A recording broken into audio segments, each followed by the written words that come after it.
सिया रामचंद्र शंकर हरिओ वर्णनानामार्थ संगानां रसानां संदसामपि मंगलानां च कर्तारौ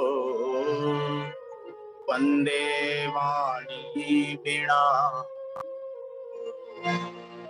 भवानी शंकरो वंदे श्रद्धा विश्वास वीणा याभ्यां विना पश्यन्ति सिद्धा स्वान्तैस्तमीश्वरम्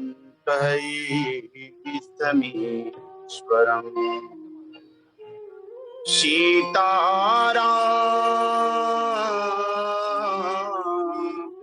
गुणग्राम पुण्यारण्य विहारिण वंदे विशुद्ध विज्ञान कवीश्वर कपीश्वर वंदौ गुरुपद कृपा सिंधु नर रूप हरि महामोहतम जासु वचन रवि कर लखन सिया रामचंद्र शंकर हरिओ पवन सुत हनुमान की जय सद्गुरुदेव भगवान की जय।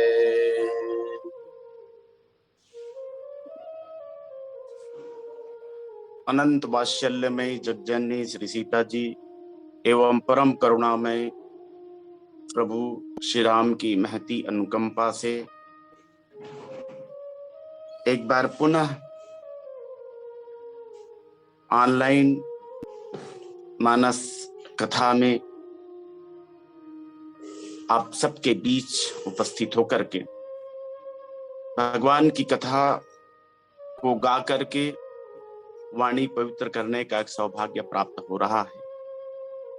आइए इस हेतु आप सब मानस पटल में उपस्थित संत जनों का, मानस के सभी विज्ञ जनों को मेरा सादर सादर प्रणाम संप्रेषित है, आप स्वीकार करिएगा। आइए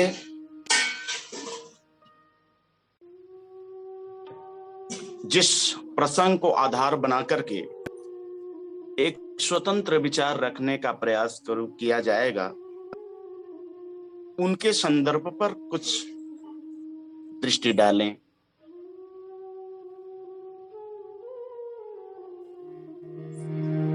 राम राज्य के बाद उपवन में जब भगवान राम भाइयों के सहित जाते हैं, सनातन सनत कुमार चारों भाइयों आते हैं, चारों ऋषि आते हैं, संत आते हैं। उनकी विदाई के बाद शनका, दिक विधि लोक सिधाए, भ्रातन राम चरण सिरनाए। भगवान राम जी ने जिस तरह से इन चारों की अवभगत की थी, जिन प्रकार से उनको सम्मान दिया था उस समय, भरत भाई ने भी देखा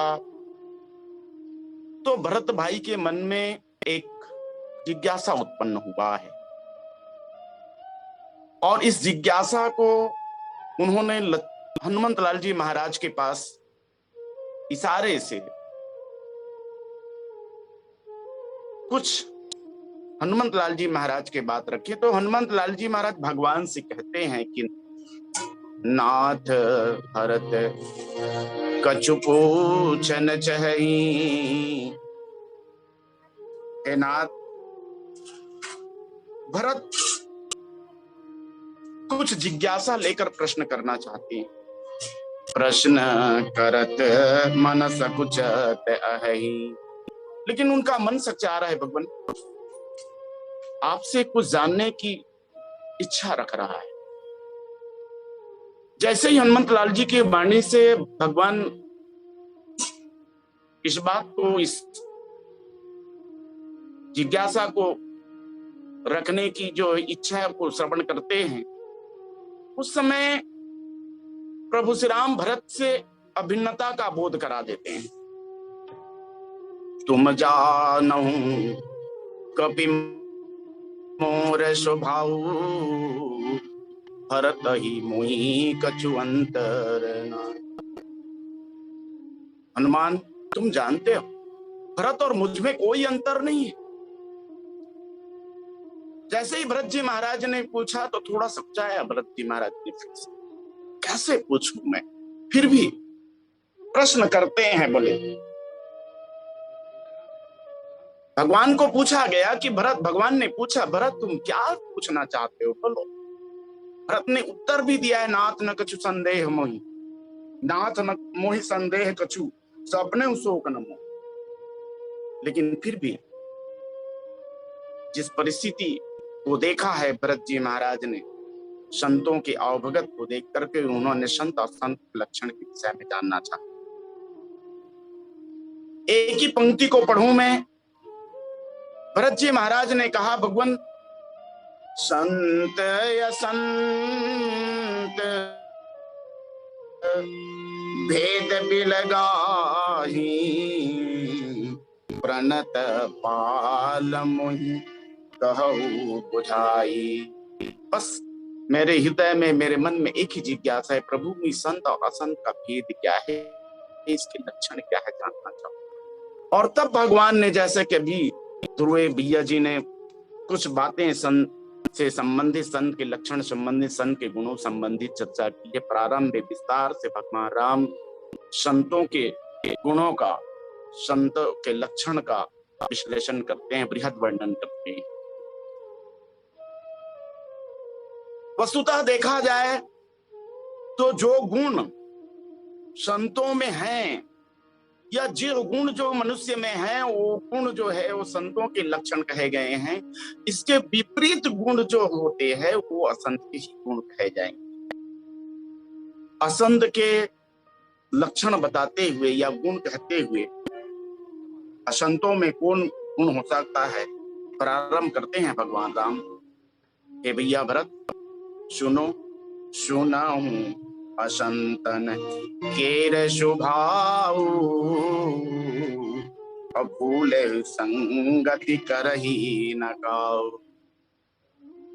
अब मैं आपके पास असंत के जो लक्षण, असंत के गुण हैं, असंत में क्या क्या गुण होते हैं, यद्यपि असंत के लिए इसको गुण कहना है, फिर भी भगवान राम जो है पूरी विस्तार देते हुए उनके ही लक्षण को बताए हैं। इसी में बीच में 39 नंबर के दोहे में जिस प्रसंग को भाई मनहरन साहू जी ने चयन किया था, और उसी पर थोड़ा सा निज विचार और पूज्य गुरुदेव किंकर जी महाराज के साहित्यों से पढ़ी हुई बातों को आपके बीच रखने का एक छोटा प्रयास हुआ। भगवान भाइयों के समक्ष कहते हैं कि परद्रोही परदार रत परधन परयपबार तेनर पावर पाप में देह धरे मनुजा। ऐसा लगता है कि इस प्रसंग में कि निशाचर की परिभाषा बता दी गई है। ते नर पावर पाप में, वे नर पामर पापनिष्ठ पापी और देह धारण करके भी देह धारण किए हुए मनुजाद है अर्थात राक्षस। निशाचर की परिभाषा भी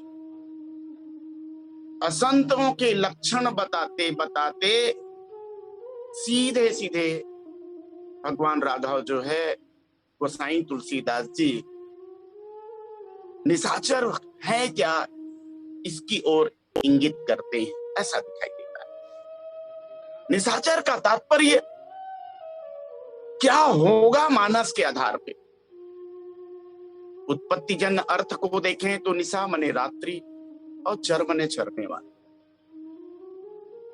रात्रि में जो विचरण करता है वो निशाचर होता है, ऐसा दिखाई देता है उत्पत्ति जन अर्थ के रूप में अगर माने चले तो। भगवान ने दिवस और रात्रि दो बनाई हैं और दोनों के लिए उपयोग जो है अलग अलग ध्यान में रख करके उनको बनाया गया है। दिवस का अर्थ जो है परिश्रम पुरुषार्थ करने से है। व्यक्ति अपने जीवन में दिन में अपना पुरुषार्थ करे, परिश्रम करे और परिश्रम के बाद या पुरुषार्थ के बाद आई थकावट दूर करने के लिए रात्रि में वह विश्राम करे। रात्रि विश्राम के लिए। लेकिन इसको तात्पर्य के रूप में अगर देखा जाए तो जब व्यक्ति पुरुषार्थ करता है, पुरुषार्थ करने के बाद वह भगवान की कृपा के गोद में जाकर के सो जाए तो निश्चित तौर पे दिन और रात का वह सदुपयोग करता है। अन्यथा दिन में भी पुरुषार्थ करे और रात्रि में भी यदि वह पुरुषार्थ न करके मन से चिंतन कर रहा है, बुद्धि से मन से मनन कर रहा है, बुद्धि से चिंतन करते हुए उसको प्राप्त करने का वह मनन चिंतन कर रहा है, किसको? तो गोसाई तुलसीदास जी ऊपर में लिखा परद्रोही परदार रत परधन पर अपवाद।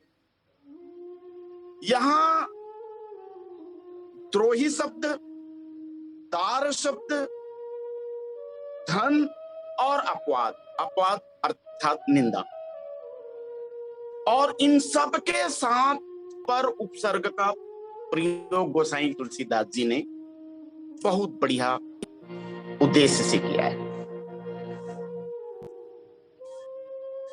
देखें, पर का मतलब सीधे सीधे कहें तो दूसरों या दूसरा, हमसे भिन्न और स्वयं। तो पर शब्द जो है बहुतायत में बहुवचन व्यष्टि के नहीं समष्टि के लिए इस शब्द का प्रयोग किया गया है। यहां जो शब्द आई, सबसे पहले शब्द पर आप सबों का ध्यान आकर्षित, जो पराई द्रोह में आसक्त है। इन चारों पर चर्चा करूं इसके पहले फिर आसक्ति में चला जाऊं। आसक्ति का तात्पर्य क्या है? आसक्ति का अगर हम सामान्यतः फिर से अर्थ इनको खोजने का, साधारण अर्थ खोजने का प्रयास करें तो हम इसको ऐसा समझ जाते हैं कि वास्तव में आसक्ति माने आकर्षण, ऐसा। लेकिन नहीं, आकर्षण नहीं, आकर्षण तो खिंचा हो जाएगा, अट्रैक्शन। आसक्ति का मतलब हो जाता है डूबे रहना, लीन रहना, सदैव। यहां पर द्रोही, परदार रत, परधन, पर अपवाद, इन चारों में आसक्त है। देखिए, एक बात विस्तार दूं, फिर से एक पहले एक बात और रख दूं। पूज्यपाद गोसाई तुलसीदास जी ने रामचरितमानस के इसी कांड में मानस रोग की चर्चा जब किए हैं, ध्यान रहे, आसक्ति को बताने का प्रयास है मेरा। मानस रोग के प्रकरण में पूज्यपाद गोसाई तुलसीदास जी ने जो रोगों के लिए लिखा, कामवाद कफलो भयपारा, क्रोध पीत नित छाती डारा, जितने सारे रोग हैं, उन रोगों में से किसी भी रोग के लिए अपार शब्द का प्रयोग नहीं किया, केवल और केवल लोभ शब्द के लिए अपारा शब्द का प्रयोग किया है। काम के साथ अपार शब्द का प्रयोग नहीं, क्योंकि व्यक्ति जो है काम में 24 घंटे तल्लीन नहीं रह सकता। कामजन्य सुख प्राप्त करने के बाद वह उससे विरक्त हो जाता है, तल्लीन नहीं रह सकता। लेकिन लोभी व्यक्ति जो है वह 24 घंटा जो है क्या करता है, दाम की ही चिंता करने लग जाता है, इसलिए उसके साथ अपार शब्द का प्रयोग किया है। इसलिए लोभ को खतरनाक रोग बताया गया। तो यहां हम जिस शब्द पर चर्चा कर रहे हैं, समझने का प्रयास कर रहे हैं, बोले आसक्ति। आसक्ति मने तल्लीन, चिंतन, स्मरण, हमेशा उसका क्या करना, डूबे रहना, उसी की चिंतन करते रहना, ये आसक्ति शब्द है। तो कौन जो राक्षस होगा, देह धरे मनुजात कौन होगा, तो सबसे शब्द आया। यद्यपि ये प्रसंग असंत के लक्षण से संबंधित हैं, लेकिन शब्दों पर जाकर के इसका विश्लेषण करें तो परद्रोही, पर द्रोह में आसक्त, सदैव उसमें तल्लीन, स्मरण, चिंतन करते रहना, उसमें उससे हटना ही नहीं, निकलना। परद्रोह। अब आइए, परद्रोह क्या है? दो शब्द का पर हम थोड़ा आप सबका ध्यान चाहेंगे। एक द्रोह, एक विद्रोह। एक द्रोह और एक विद्रोह। यद्यपि द्रोह में ही भी उपसर्ग लगी गई है, लेकिन ऐसा जान पड़ता है विद्रोह जो है, यद्यपि इसका समानार्थी अर्थ लें, समानार्थी लें तो ये हो जाएगा विरोध। लेकिन विरोध भी संख्यात्मक जब होगी तो बहुतायत में और व्यक्तिगत भी हो सकता है, दोनों के लिए विरोध हो सकता है। व्यक्तिगत विद्रोह भी मैं कर सकता हूं और सामूहिक विद्रोह हम सब कर सकते हैं, जैसा कि हमारे और आपके जीवन में दिखाई, हम सब करते भी हैं। किसी भी अव्यवस्था या हमारी चाही गई, हमारे विपरीत कोई बात आती है तो हम सामूहिक रूप से मिलकर के हम विद्रोह भी कर देते हैं, विरोध करते हैं, ये विद्रोह। लेकिन यहां जो है परद्रोही, परदारत, परधन, पर अपवाद में संत के लक्षण, असंत के लक्षण जिसमें ये हो देते हैं और वो आसक्त रहते, ते देह धरे मनुजात, ते देह धरे मनुजात। तो द्रोह कैसा? तो किसी के मतों को या कोई जो बात आई है, चाहे वह बात सत्य हो, सच हो या असच हो, बेवजह से उसका हम क्या करना, बोलो विरोध करना, बेवजह से मेरा स्वभाव में आ जाना, नहीं ये जो भी कहेगा इसका हम विरोध करेंगे, हम ये चाहे वो सही बोले चाहे वह गलत बोले, तो ये उसके स्वभाव में, और इसका वह षड्यंत्र करे, इसका षड्यंत्र करे। जैसे मानस में हम इसको देखें, परद्रोही में पर मने बहुतायत हो गया, और व्यक्तिगत विद्रोह करने चली कौन, तो बोले मंथरा। कैसे?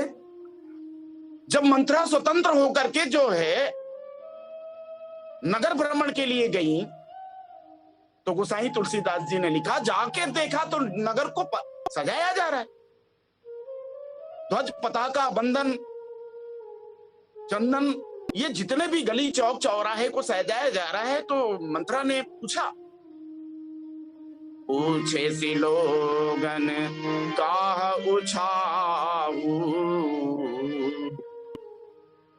लोगों के पूछा उन्हें ये सारी तैयारियां क्यों हो रही है, और जैसे ही उन्होंने कहा, सुना कि राम तिलक भा सुन उर्दा शाम राज तिलक, राम तिलक सुन भा उर्दाहु, राम जी के तिलक को सुना अपने कानों से, तो उन्होंने क्या किया, ईर्ष्या से भर उठा। अब उनके मन में ये आई कि अब इसको कैसे मैंने इसको भंग किया जाए, और तब फिर कैकेयी कर गई, तो कैकेयी कर जाकर के उन्होंने कथा सुनाई, और कथा सुनाई तो उसमें एक शब्द को साईं तुलसीदास जी ने कही कथा सत सवत की जय विधि बाढ़ विरोध। राम के राजा होने से या भरत के राजा होने से इसको क्या फर्क पड़ने वाला है, अयोध्या की राजनीति में इसका कहां तक का घुसपैठ है।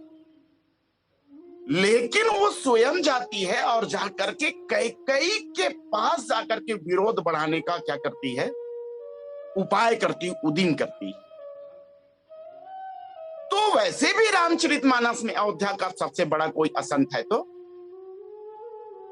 मंत्रा ही है।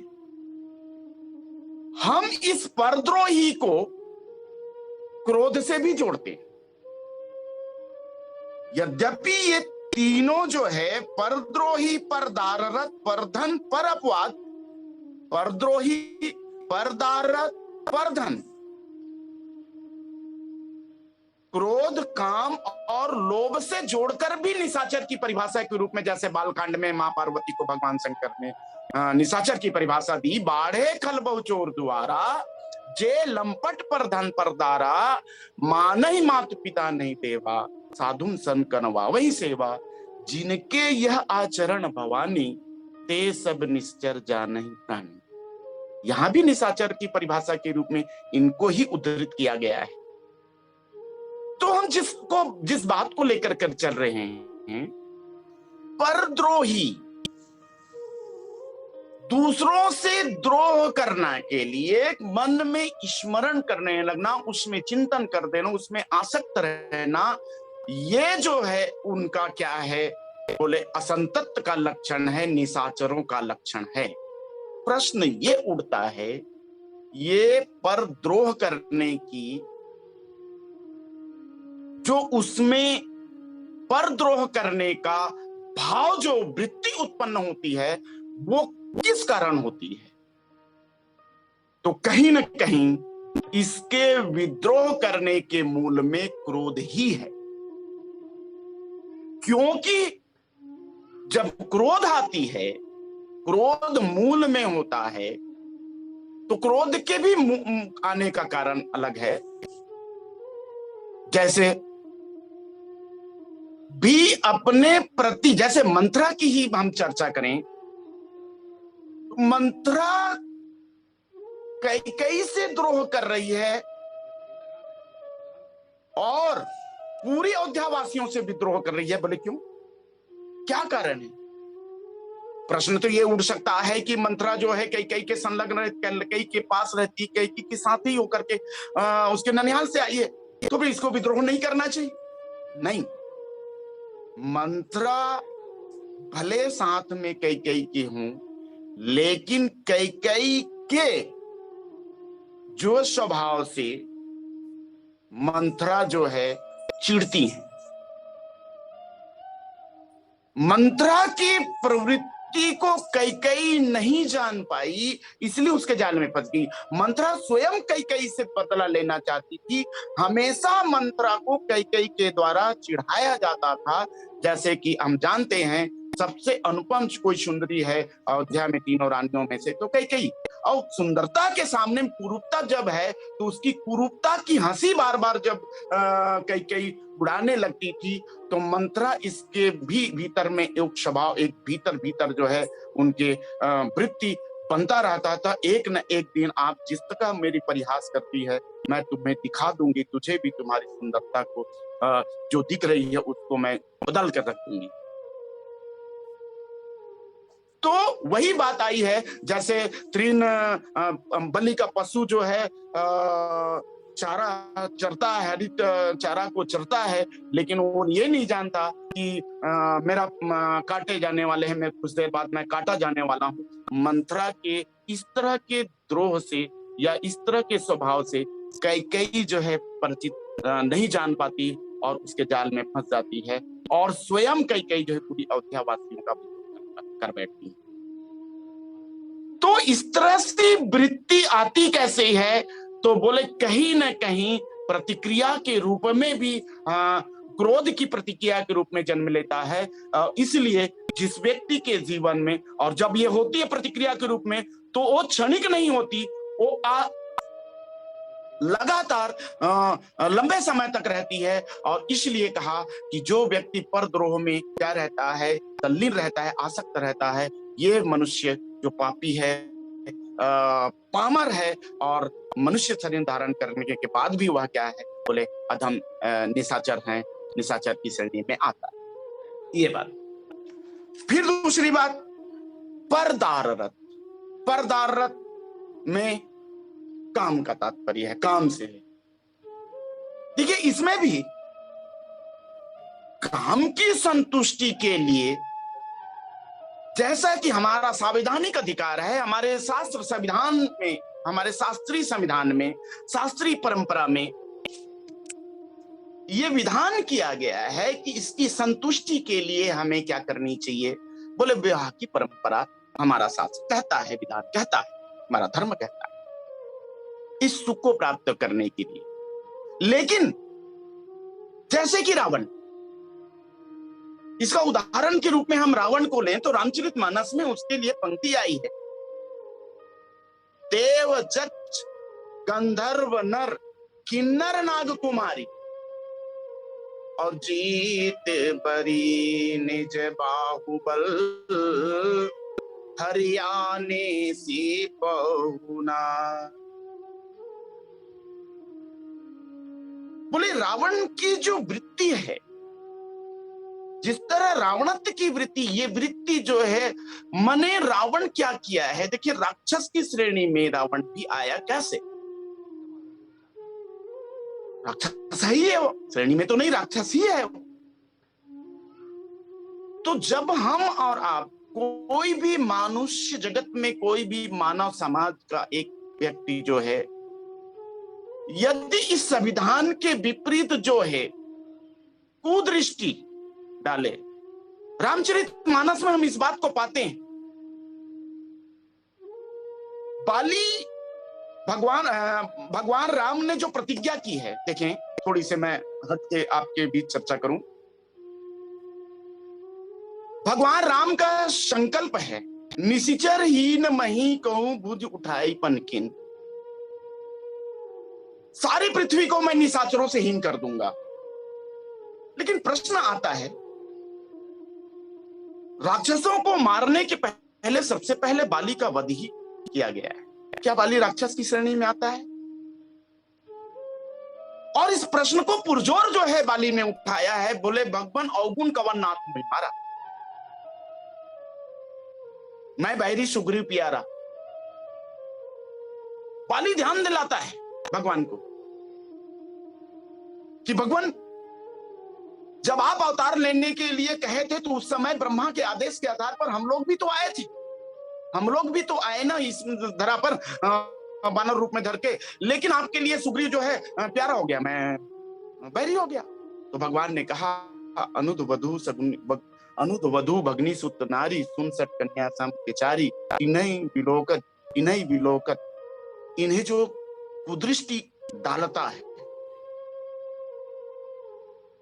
ये चारों के ऊपर कोई दृष्टि डालता है तो मान के चलिए ताही बधे कुछ पाप नहीं। इन्हीं कुदृष्टि विलोक जो ही ताही बधे कुछ पाप न हो। तात्पर्य क्या है?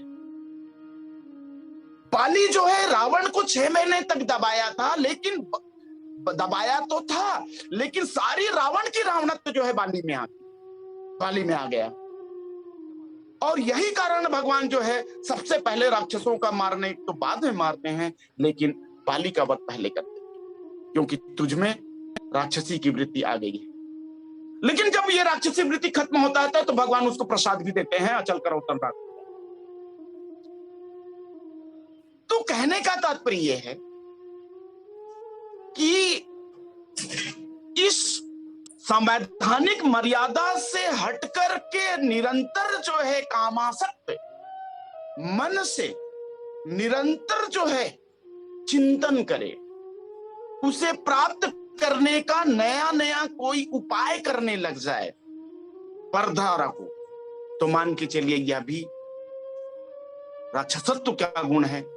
राक्षसत्व है क्या हुआ वे मनुष्य योनि में है, मनुष्य का शरीर धारण करके है, फिर भी वह राक्षसी कहलाएगा। हे भरत भाई, परद्रोही परदार, परधन पर अपवाद, परधन, धन को प्राप्त किया जाना चाहिए। कितने तक? बोले जितने तक। रामचरितमानस तो ये कहती है, संतों ने ये भी कहा कि साई इतना दीजिए जामे कुटुंब समाए, मैं भी भूखा ना रहूं साधु न भूखा जाए। धन के लिए हम जो है भविष्य की चिंता के लिए संचित करते हैं।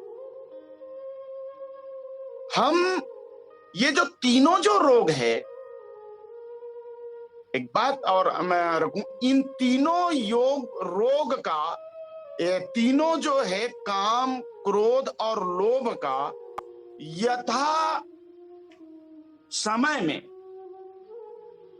या यथा काल में इसका अगर हम दुरुपयोग करते हैं तो हम ही जो है इस श्रेणी में, देहधर्य मनुजात की श्रेणी में आते हैं। इन तीनों का, काम, क्रोध और लोभ जैसे, और इन तीनों में आसक्त होकर के जो है हम इन हमारे भूत भविष्य और वर्तमान तीनों को क्या कर देते हैं? विनष्ट कर डालते हैं।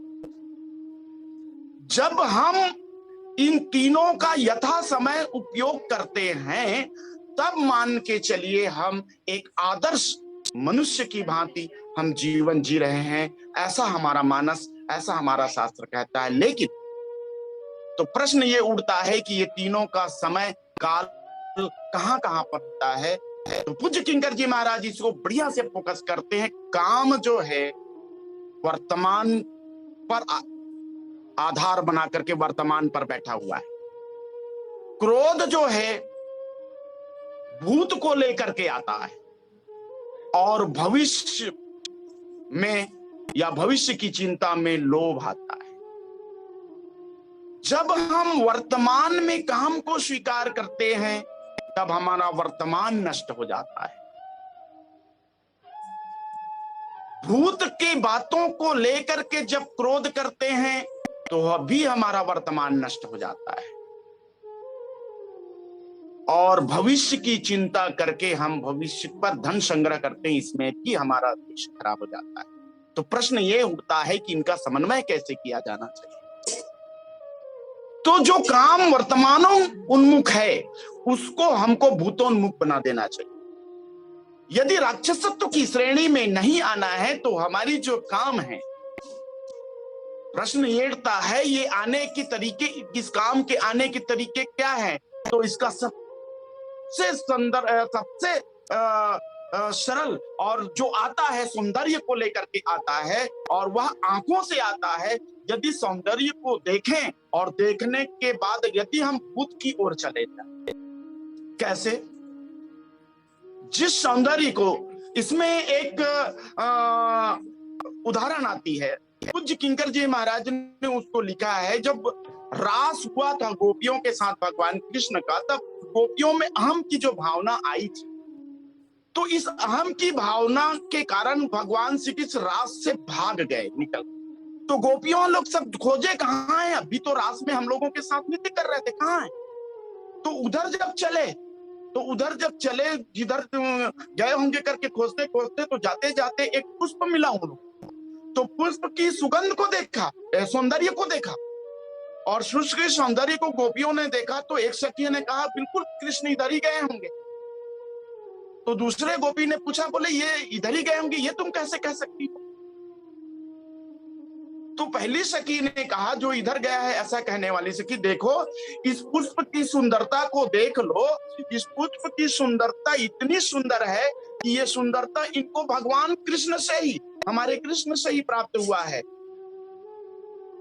कहने का तात्पर्य मेरा ये है कि वहां जो बात आई है कि पुष्प की सुंदरता को देखकर अगर हमें भगवान की सुंदरता की याद आ जाए, तो जो काम वर्तमान में आती है वो भूत में चली जाएगी। अर्थात वर्तमानोन्मुख काम को हम भूतोन्मुख बना दे, तो जो राक्षसत्व की जो परिभाषा है, तेनर पावर पाप में, हे भाई भरत, देह धरी मनुजात की श्रेणी में वो मनुष्य आने वाला नहीं। तेनर पावर पाप में देह धरे मनुजात। तो जो काम को है उसको भूतोन्मुख बना दे। ठीक, क्रोध जो है वह आती है, तो बोले कहां से? लोभ, भूत की बातों पर ऐसा क्यों हुआ, ये क्यों ऐसा कहा? इनको अगर हम भविष्योन्मुख कर दें, छोड़ना, जो भी हुआ होगा हो गया होगा, बाद में देखेंगे, भविष्य पर डालती जाए, तो इस विकार से भी हम बच सकते हैं। और लोभ जो है, जो भविष्योन्मुख होती है, विडंबना ये है कि अपने लिए नहीं, अपने साथ साथ जितने भी जुड़े हुए लोगों की चिंता करते हैं, तो यहीं पर लोभ की विडंबना हो जाती है। और ये भविष्योन्मुखी लोभ को वर्तमान में ले आए,